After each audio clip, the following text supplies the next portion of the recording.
Martin, I think most people had whiplash after the game at the Emirates with the end-to-end action, but you were delighted at the end of the game to come away with a point. Yeah, because they missed a penalty. So I really thought that we would lose this game, because normally a penalty goes in.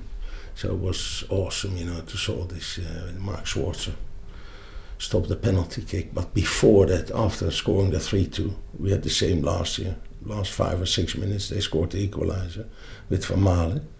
And now they did almost the same, and that was disappointing. But the good thing was that last year you were waiting for a chance, and maybe you can create 1 or 2 possibilities. But on this night, we broke them. We played as if we played a home match, and that was fantastic to see. Obviously, Kieran Richardson got injured very early on with the hamstring. Kaca Nikolic came on and did a great job for you away from home. Yeah, Kaca is playing well, especially at home. Yeah. Away from home, he has to learn to be the same. Maybe it's confidence. And now this was probably the first time he came on, and that is not easy to come on, especially for 60,000 at the Emirates. And he did ever so well. So I was very pleased with him.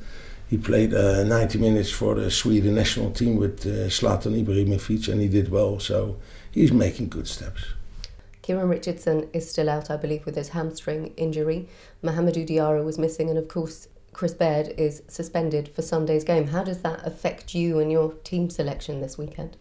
No, of course the other players were here. So, for example, Tavares, who played with the development squad to get some rhythm, was here. Karagunas came back because they didn't use him in the Greece game because he didn't play at the last game. So they felt that he had no rhythm to play possibly for the national team. So I had these guys here, and I have to come up with a solution. So it's either to drop Brian Ruiz possibly a position in midfield, or Giorgio will come in and will play from the start. So that is a decision I have to make.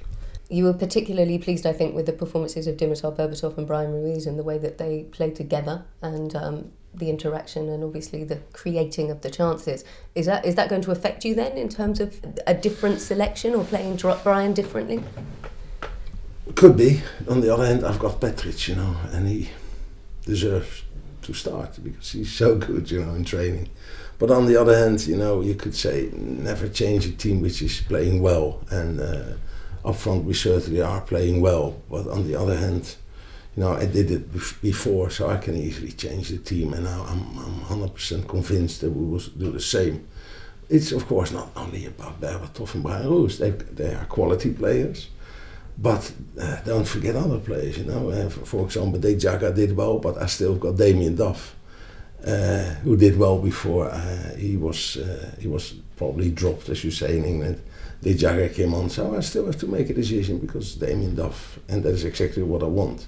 Competition for places is there, and he will be motivated. I've got, as you saw against Arsenal, Kieran started, and then Kaca came in and did ever so well. So that is what I wanted last year, to build a team which could compete for the first 6 or 7 in England and maybe go for a prize. And we are possibly not 100% yet. But I would like to create something, and I think we did that last year, because after Christmas we played some fantastic football.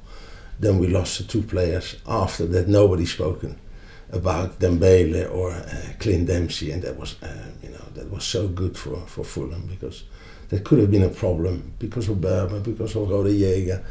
We've got other quality. Brian Ruiz came back. Patrice was there. We did well at the back in midfield. So.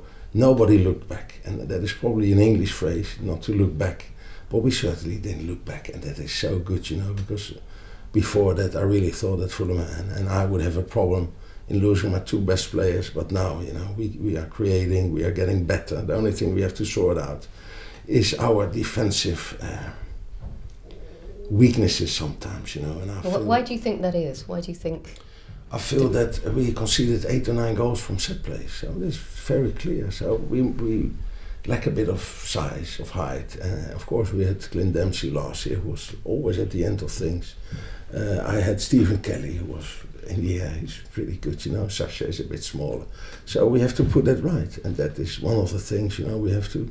And I try to build a fantastic team. And hopefully people are satisfied with what we are doing. But we have to do better. We want to be very good, well organized, and we want to go forward in a fantastic way and play our football in a flow. That is what I want, and I feel that we could do that in the near future, and we possibly did that in the last couple of months. Sunderland, a well-organised team who defensively don't concede very many goals. It's going to be a tough encounter on Sunday. They're in a false position, because if you look at their draws, you know, that 4 draws in 6 games away from home, they conceded half of the goals we conceded. So it's a strong team. If you look at Johnson, he was very expensive. Fletcher, we were in for him as well. Maybe you can remember, was almost, you know, we couldn't afford that sort of prices, or we didn't want to. They've got McLean, who's good. Sessio, maybe last year was one of their best players. So they've got quality like us up front. And they're very well organised, so it won't be a walkover. So hopefully, you know, our crowd can support us, because these 3 points will be so important to us. We wish you luck on Sunday. Okay, thank you.